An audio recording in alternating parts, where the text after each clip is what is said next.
Sales Lead Dog Podcast, hosted by CRM technology and sales process expert Christopher Smith, talking with sales leaders that have separated themselves from the rest of the pack. Listen to find out how the best of the best achieve success with their team and CRM technology. And remember, unless you are the lead dog, the view never changes. Welcome to Sales Lead Dog. Today we have joining us a thought leader, Angel Ribo. Angel, welcome to Sales Lead Dog. Thank you. Thank you very much for allowing me to be here with you and for your, and to your audience, obviously, that they will be patiently listening to us today. That's great. So Angel, tell us about yourself and what you do these days. Absolutely. So basically what I do is both corporate CEOs and established entrepreneurs, they hire me to bridge the gap globally for expansion and exposure. So that means basically that they help them accelerate the growth of their businesses through international expansion strategies. The reason why I do that is because I originally was born in Barcelona in Spain. I started an international career because I learned English and French and then Portuguese. And then, I decided to go international and fast forward, I had, helped more than, 1,500 companies and their C-level executives making certain, purchasing decisions. And also then, I was working literally in more than 30 countries doing that. So, eventually for almost 5 years ago, I decided to go from the corporate world to have my own business. And that's how I ended up doing what I do. Besides that, actually, something that played a key role for me to do that was that I decided also to start my own charity. It's called Wisdom for Kids. And we help underprivileged kids in Latin America become entrepreneurs using their local resources.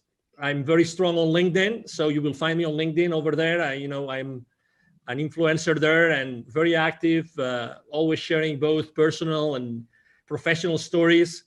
And many of them are sales-related stories. So I'm so excited to be here, Chris. Thank you. Yeah, no, we're excited to have you. And I love what you're doing as an entrepreneur. Anything that facilitates entrepreneurs, especially I love it with kids. That's awesome. Thank you. Yeah. So tell us about your I'm going to start with your switch to being an entrepreneur. That's a big shift to make. What was that like for you? Yes. It was obviously when you look back, right? You know that you made so many mistakes and you would, if you were given another chance, you would definitely do it completely different. You know that feeling? Yeah. Oh yeah. I'm sure you do, right? Yeah, totally. But also I believe that, regardless of where you stand, like from a spiritual or religious perspective, I think that we are only given the battles that we can really fight and succeed on. Yep. Okay, so that wasn't an exception. So there's always something that happens that keeps you afloat, always, no matter what, Yep. Yep. So I decided to leave corporate America after what? Almost like 17, 18 years, starting in Europe and then being here. Yeah. In the US. I'm right now north of Dallas in Texas. And it was, in the beginning, to be honest, the first thing I can tell you I remember is that I really wasn't sure of what I wanted to do. I wasn't sure. I had so many paths, right? Right. Before leaving the corporate world, I had attended several entrepreneurs, online marketeers kind of conferences. Yep. In order to explore several, avenues, how to become a consultant, how to become a coach, how to launch products online, how to be a good online marketeer. And on top of that, also, I would say that I never really reflected on everything that I had done before. Right. So I was full of doubts with a lot of different possibilities in front of me. And it took to me a while to say, okay, so this is what I'm going to do. And I'm going to do it this way. I'm going to go down that path only. Yep. So that's what I remember. But, definitely, probably the same as you. If I can learn anybody not to make the same mistakes, yep. There I go. Oh, yeah. So what was that like transitioning where you're selling for other people? Now you're selling for yourself. Yeah. So number one is making sure that the imposter syndrome was not affecting me, right? I remember that it wasn't until I literally sat down. And when I was telling you before that I had done business in 33, 34 countries, until that very moment, and that was months and months and months after I had started my own entrepreneurial career, I sat down and I started to write down, okay, so how many companies have I helped in my life? And I tried to cut and paste different spreadsheets from different, places I had worked and done business with, and companies and industries. I put them all together. And then I said, okay, how many countries? Those different companies, where are they based? So I started to make a list of different countries. Okay, and then how did I help them? So I helped them do this, this, this, this, and this. When I took stock of that, experience, it was then when I realized, okay, so I might have something to offer. Yeah. I might have something to sell to the others. So actually, I made the decision. I made the decision of, I'm going to be extremely active on LinkedIn. Okay, so that was my first decision. So I haven't really used networking online before. Right. I was using it like reactively. Now I'm going to be proactive, and I'm going to make LinkedIn the place where I'm going to conduct all my sales. Before, I don't remember selling a single thing. Nothing since the 90s, where I don't remember when LinkedIn was founded, but until 2016, when I decided to set up my own company. Yep. So that was the first thing. So I started to see, okay, so I'm going to do this. How do I create an audience? And then I started to learn how to do business on LinkedIn, how to reach out to people. I made so many mistakes. I mean, crazy things. Crazy things. It really, obviously there were people blocking me, and you name it. Trying to reach out the wrong way, and trying to be artificial, trying not to be me, to be honest, because I was in this. If I had to describe it, in some sort of quicksand, that you know what you do, but you really don't, and then you one step forward and two steps backwards, all the time. And then obviously after starting like doing some marketing, and then having the conversations, right? And how am I going to prepare my own proposals, and what are my own proposals going to look like? And I have to say, probably one of the mistakes I made was also that I didn't reach out to the people that could have supported me, people that I could have partnered up with. Oh, what a big mistake, Right. Definitely. That was a big mistake. But, I'm alive. I still have a family. I still have a home. I still have a couple of cars. I still go on holiday and I vacation from time to time. So it's not that bad, Chris. Oh, yeah. Yeah. I think a lot of people are afraid to make that jump, but it's like anything else in life where you're making a big change like that you have to be all in. You have to be committed to it, and you have to be committed to success, which, for being a sales leader, for our listeners, they might not want to be an entrepreneur, but hey, that's like, hey, I want to make that transition into sales leadership, or maybe I want to go for that position at another firm that might be a much bigger role than I have today. What should they take from the lessons you've learned to motivate them to make that leap? Well, number one, whatever the route is that they pick is good. Okay, it's okay. So because we tend to be so hard on ourselves, oh my God. Okay, so whatever the decision you take is going to be the right one for you. Okay, so that's number one. Number two, if you decide to make that leap, that change, then I would say, just as you said, there's a mantra I use with all my clients all the time, which is take imperfect action now. Take imperfect action now. That's my favorite one. Yep. So I would say, there's no perfect path to where you want to go. Right. But the reality is that the sooner you make certain mistakes, the sooner you're going to get there. Oh, yeah. Yeah. So there's in the startup world, there's this concept called the minimum viable product. Yes. Okay. So any startup, when they're going to launch something, they say, okay, so what's the minimum value in the form of a service or a product I'm going to put together so that the market is going to react positively and they will start acquiring my services or my product, right? So this is so much more simple than what you think. You just have to reach out to the people that you already know, or the potential business partners, and go to them and say, hey, I just started. I just got out, the corporate world. I want to do this. Would you be willing just to have a coffee, over coffee conversation and tell me that makes sense? And if you would be willing to tell me your feedback about this, it's as simple as that. In a week, you can have 5, 10 conversations like that. Yep. And already know what makes sense and what doesn't make sense, and start having those conversations with potential clients. Again, I was talking about making mistakes on LinkedIn and sending the wrong messages. If you genuinely, even if it's people that you don't know, if you genuinely reach out to people and ask them for help, yep. I mean, don't explain them your life, okay? Yep. Just, I need your help because I just left the corporate world and I would like to, proof test something that I want to change, to launch to the market. I tell you, maybe it's not going to be a 50%, but there's going to be a 10%, 20% of people that are going to say yes. And they will be able to meet, they will be willing to meet over coffee with you to discuss that. Yep. Yep. I mean, and the ones that have been there, the ones like you and me that we have been there, oh my God, do we want to help other people not to make the same mistakes? Oh yeah. Of course. Yeah. Of course we want. Important. Exactly. Yeah. Exactly. So, I think that's the most important thing. And again, you don't have to wait. I remember that one of my excuses was, we look for so many excuses. As soon as I left the corporate world, my company held me and put me, they gave me a very nice package and everything. Yep. And they gave me an outplacement company to work with, right? To find another job. Right. I remember being the only one, very high level executives on the same meeting, blah, blah, blah. I was the only one in the entire room that wanted to be an entrepreneur. Right.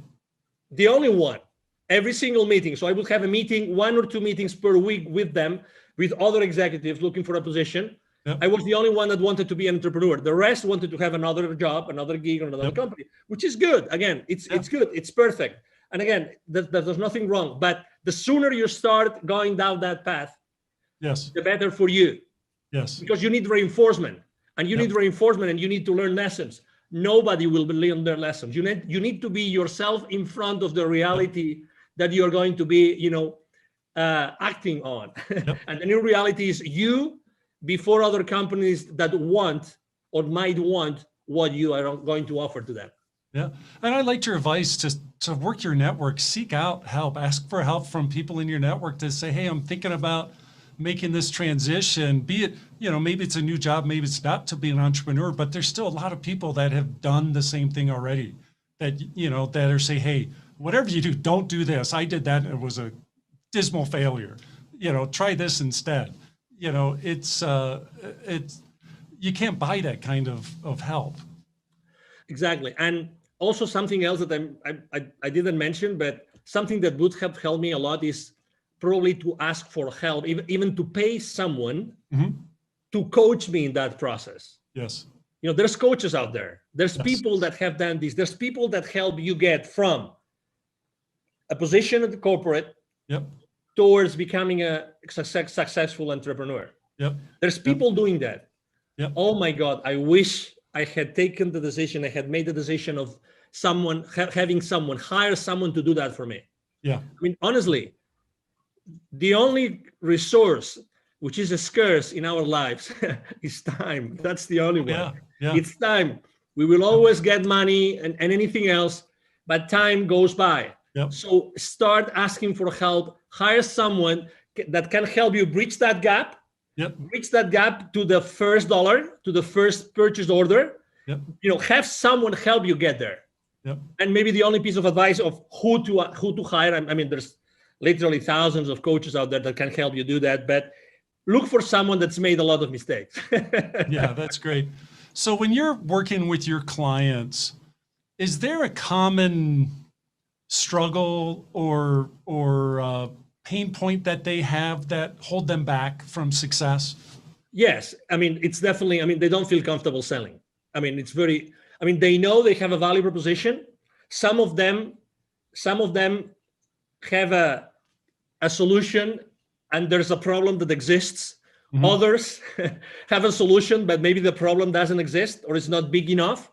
But it doesn't matter. That's why we are there to talk and we're there to discuss and how to make that value proposition really viable in the market. But still, I think that's the most important thing, to make sure that I help them do something that they're just feeling comfortable. Not everybody feels comfortable asking for the purchase order. And needless to say, not everybody knows how to go to the market, which is another thing, right? That's why I always say it's expansion and exposure. expansion and exposure. So expansion is developing business, but exposure means what are all those marketing tools, strategies, and tactics that are going to help you to get to that place, to get to these people that might hire you or buy your products. And that's what they have in common. Let me add something to this, if I may, Chris, which is obviously every time we talk right now, when I'm having this conversation with you, I'm attracting a specific kind of person, right? I'm attracting a specific kind of entrepreneur, a specific kind of C-level executive. I don't attract everybody. And that's okay. I know what I'm saying, and I'm being me, and I know that I'm going to attract certain persona or a certain avatar, and that's okay. The world is full of people that need my services, and it's the same with you, and it's the same with you, Chris, and it's the same with everybody that wants to go from corporate to becoming an entrepreneur. We are unique in our lives, we are unique in our experiences, and we are unique in the way that we can deliver that value to our potential clients. That's why we'll never, that's a conversation you've had probably hundreds, if not thousands of times. I remember when I was training my sales force, the new sales reps would come to me and say, hey, okay, so where am I going to find leads? Oh, that's an interesting conversation. So, we would tell them, okay, so this is the source of leads, and I'm sure that your sales VP or your sales manager is going to give you a whole bunch of leads, and then there will always be someone in that sales training, someone raising their hands and saying, and what if I finish my list of leads and nobody has wanted to give me an appointment? I said, okay, that's interesting. I'm gonna do that myself. I'm gonna expose myself with you in front of the rest of the class, right? So if you ever finish all your lists of leads, I commit to you that I will be sitting down with you for an entire day, and we will both look for additional leads or list of leads online or in any other institutions that could provide you with potential clients of your business. Obviously, the message I was trying to convey is it that there are not enough leads or potential clients to you, or is it that maybe the work that you're doing is not good enough? Maybe the questions that you're asking, maybe the phone calls, maybe the places where you're looking, right? The reality is, Chris, that nobody ever came back to me, since the 90s asking for lists of additional leads. Right. Nobody. So at the end of the day, obviously, we all have to learn somewhere, and we all have to start, with inside sales or whatever, or telemarketer, marketing, or whatever that is. What's your craziest sales story from your career? Well, there's plenty, but I have to say the one that I will never forget. So this is the deal, okay? So this is a multinational company. They're all over the world. What they do is they do electric motors. Okay. Like all sizes, they're huge. Okay. They are originally from Brazil. Okay. And they were basically opening they had just acquired a new massive manufacturing plant in a specific place in Mexico. Okay. So the headquarters were using a specific technology, right? Which was actually the technology that I was representing. Okay, so I was covering the entire territory at that time, and I said, okay, wonderful. So we're just going to just acquire this company, so it's going to be an easy sale, right? So they just acquired this additional company here in Mexico. In Brazil, the standard technology is our technology, so it's going to be a piece of cake. Right. It's going to be a piece of cake, right? It's, they already know the advantages, blah, blah, blah, everything. All right. To make things worse, I'm originally from Spain. As I said before, I was in Mexico, and I was doing that. That wasn't a direct sale from me. So I was doing that indirectly through one of my business partners. Okay. One of my channel partners, to say it properly. All right. So I said,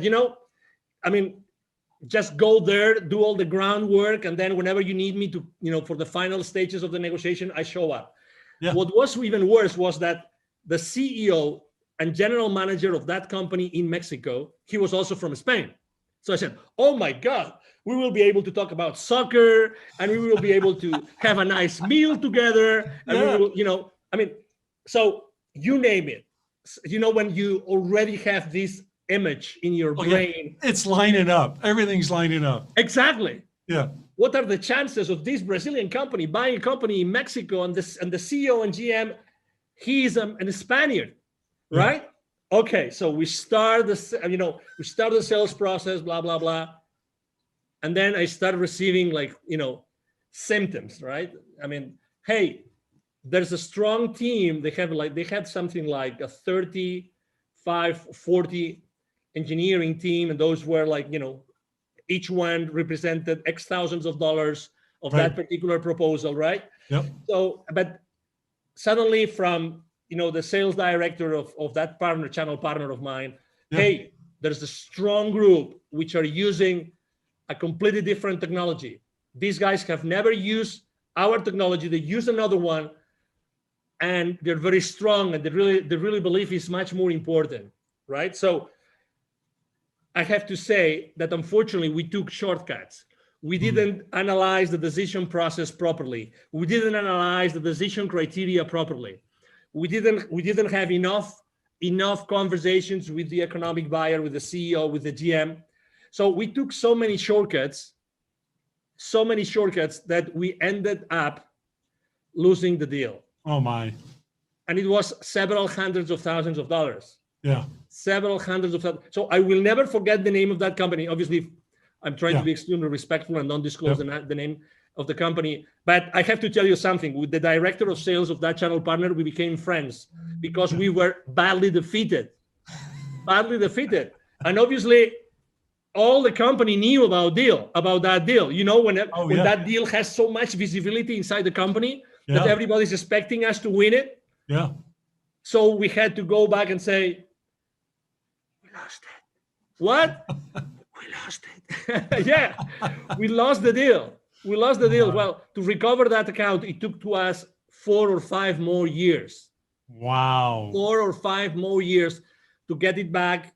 Yeah. To have, to perform, enough proofs of concept there, and to make sure that we were doing the right benchmarks of technology against technology, blah, blah, blah. And I guarantee you, we never took any other shortcut. We didn't take any other chances in any other deal. I tell you that. Oh, I bet. Dealing with rejection is a big part of sales, and being a sales leader and modeling that, how you handle rejection. I think it's important for a sales leader to model that for their team. What's your recommendations for sales leaders in terms of how they create the proper perspective in their sales team, especially the younger people that are getting started in sales? I would say number one is that for your potential clients, future clients, you call them suspects, leads, prospects, whatever, depending on the maturity, but their perspective is their reality. Don't forget that. Don't forget that. So your reality is not their reality. Okay. So that's the number one thing. So the number one thing I would like to say is, this is a marathon. Okay. So just you have to learn, and don't burn your bridges. It's a matter of time. You have to learn how to do this. This is as anything else, as playing tennis, as swimming, as driving, as anything else. This is a long run. Okay, so it's going to take some time for you to perfect whatever you want to do. And remember, be yourself all the time. That would be my second one. Be yourself. Don't pretend to be anybody else. It doesn't mean that you don't have to be mentored. You don't have to receive lessons. No. Okay, but be yourself, because if you're not yourself, you're going to be, sidetracked, whatever that is, and you're going to feel saying, I should have done what my gut feel was telling me. Okay, so just be there. And the third thing is always have the tough conversations. Don't hold anything to you. Always have those tough conversations. So what I'm trying to say is always make sure that whatever decision, whatever proposal you're making, whatever conversation, it's for the good of your client. Right. It's for the good of your client. Okay. So genuinely care about what is important for the client. Remember one thing, as I said before, perception is their reality. They want something, but you believe as a salesperson that they need something else. Right. Okay. So it's what they want.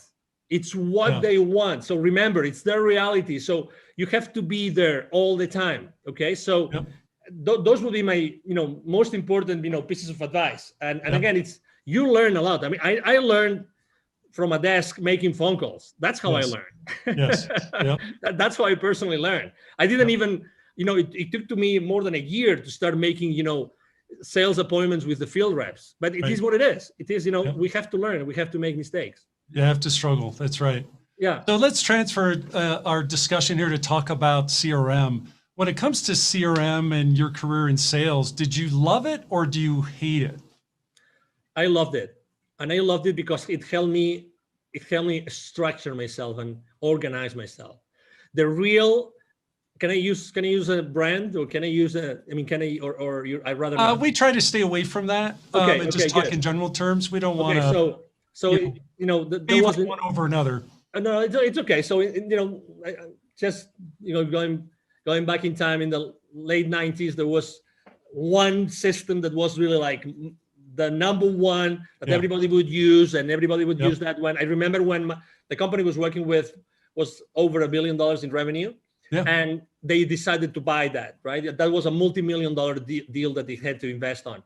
I remember it was like a savior. I mean, I remember even though it was complicated, like lots of fields and things and interactions, it was like, oh my God, great. We have a way like to put all that information and to keep that information in at some place so that it's going to help me have a better possibility to follow up on those deals. Because at the end of the day, following up is everything. When every single industry says that the millions are in the follow-up, you bet. And CRMs really help you be organized. That's for me, that was, I remember my first time ever using that particular CRM. And I've always used different. After that, I use CRMs consistently. Yes, it's the peace of mind that you say. Again, a lot of people see it as a way to control, which I understand and which I agree. You need to control your sales force. You need to have some level of accountability with your sales force. I get that, but it's a help. It's something that's going to help you. It's part of your support system, and you need support systems to excel in sales. Yeah, I think it's a great tool for salespeople because everybody goes into slumps, and when that happens, the sales leader can use the information in CRM to say, hey, look, I see you're doing this here. Have you thought about maybe trying this? But if you don't have that information in CRM, how is the leader be able to coach effectively, because they have no insight as to what they've been doing or what's going on? Exactly. And, and to your point, some people don't like to be controlled. Some people feel like, I'm the top gun here. I don't need anybody to overlook what I'm doing. Right. With all due respect, we belong to an organization. That's right. The final goal of that organization is to pay back to the owners, to the investors, to pay back, to the shareholder, to give that additional value to the shareholders. They invested their money, they invested their time, they invested their wealth in making that company successful. You have a job because of them. So anything that you do, which is going against that contradicts that, I regret to say, it's not right. That's right. It's not right. The end goal of any organization is to increase shareholder value no matter what. And you as a salesperson, you have to be aware that every business decision that you make has an impact and a financial implication, has a financial implication in the company and in the profitability of the company. So you're part of that structure. I understand that you like to, sell big and close these big, massive deals and great revenue. But okay, so what are the implications of closing that deal? First, as I said before, for the client, is it going, because in the moment that you close a sale, remember, it's good for you because you get the revenue, but it's a problem in the financial statements, right? It's remember, you are a problem for your client until your client starts to recover the investment. Remember that. That's right. And it's the same for your company. So, okay, you get the revenue, but who has to fulfill that order? Your entire organization behind you has to fulfill the order. Did you take everything into consideration so that you will be able to profitably fulfill that order for your client? These are the kind of things that you have to take into consideration every time you close a sale. Yeah, I could not have said that better, Angel. That is so. Thank you. That's one of the discussions I love to have when we engage with a client is, okay, what happens when that deal's won? What is that being supported by your CRM? Is the information in your CRM to support the team that downstream that, as you said, they now have to take care of that customer. They have to own that relationship and make sure they achieve the ROI on their investment. So important. Absolutely. I mean, in all honesty, I mean, if we want to keep our teams accountable, I mean, we have to, and we want them, all of them, to be engaged, right? I mean, we have to educate them. I mean, very honestly, I mean, because you sell every single day. So I think that having those financial implications conversation is like the elephant in the room. Yes. It's like the elephant in the room. Who feels really comfortable? I mean, have you ever felt this? Let me ask you a question, Chris. Have you ever been in that situation in which you're trying to close a deal, you're in a negotiation table, and suddenly the CFO of your client shows up? Oh my God, you are with the fingers like this, cross fingers, saying, I pray to God that the questions from the CFO are not going to be that difficult, so I can still answer them, and they will still be interested in doing business with me. Yes. Because if we get into, if he pulls up his financial statements and he starts going on like, okay, so this and this and this and this, and he starts making these difficult questions. Oh my God, you might even have an MBA, but even if you have an MBA, how long ago did you forget all the financial principles? Oh yeah. That will eventually allow you to understand what the CFO is going to say, but you still want to win the PO, right? Yep. So this is exactly where we are. So we have to be humble, and we have to receive the education in order to be able to, be engaged in our company, be aligned with everybody else, and then we can be kept accountable. Yep. No, I love it. So Angel, we're coming up on our time here on Sales Lead Dog. If people want to connect with you, what's the best way for them to reach out and connect? Thank you. The best way for them to connect with me is definitely to go and send me an email. It's very simple, like my name. It's Angel, Angel, at angelribo.com. It's ANGL again, RIB as in boy O, RIB as in boy B as in boy O.com. So it's Angel at angelribo.com. I'm very active on LinkedIn, very, very active. So you can, reach out to me, Angel Ribo. My brand is the CEO Confidant, So you can go to LinkedIn. You will find me there easily. Yep. Either my team or myself are going to answer your questions, your emails, your messages on LinkedIn. We are very, very proactive in engaging with everybody. Yep. And it will be a pleasure, obviously, to serve you. Yeah. Well, it's been great talking with you, Angel. I'm glad we got to finally connect and talk. This has been terrific. Thank you. Thank you. Likewise. Thank you for the opportunity, Chris, obviously. And thank you, everybody. Thank you to all the audience listening to us today. Awesome. As we end this discussion on Sales Lead Dog, be sure to subscribe to catch all our episodes. On social media, follow us on LinkedIn, Facebook, and Instagram. Watch the videos on YouTube, and you can also find our episodes on our website at impellercrm.com/Sales Lead Dog. Sales Lead Dog is supported by Impeller CRM, delivering objectively better CRM for business, guaranteed.